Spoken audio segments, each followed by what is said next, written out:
Agar siz ushbu amalni bajarmasangiz, 4-tug'ruq bo'lsangiz ham sizda tug'ruq yo'llarida yirtishlar kuzatilishi mumkin. Siz homiladorsiz, homiladorligingiz 37 haftadan 42 haftagacha muddatda keldi. Sizda oldinda tug'ruq kutib turibdi.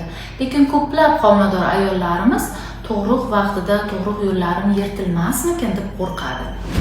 Agar siz tug'ruq vaqtida aktyorka aytgan har bir amallarga rioya qilsangiz, har xil qimmat gel, moylar bilan tug'ruq yo'llarini moylasangiz, tug'ruq gimnastikalarini bajarsangiz ham, agar siz ushbu amalni bajarmasangiz, 4-tug'ruq bo'lsangiz ham sizda tug'ruq yo'llarida yirtishlar kuzatilishi mumkin. Homiladorlik vaqtida immunitet tizimini pastligi hisobiga qin tug'ruq yo'llarimizda ko'plab infeksiyalarning o'tirishi, kalpitlar kuzatilishi mumkin, kandidozlar kuzatilishi mumkin, kandiloma, papilloma, shunga o'xshash patologiyalar kuzatilishi mumkin.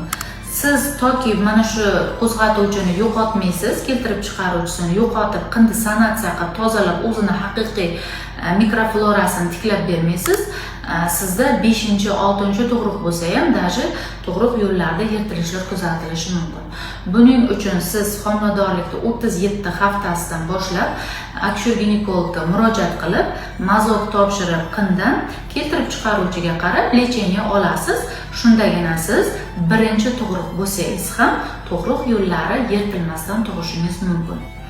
Ushbu video sizga foydali bo'lgan bo'lsa, like bosing va yaqinda tug'moqchi bo'lgan do'stlaringizga ushbu videoni yuborib qo'ying.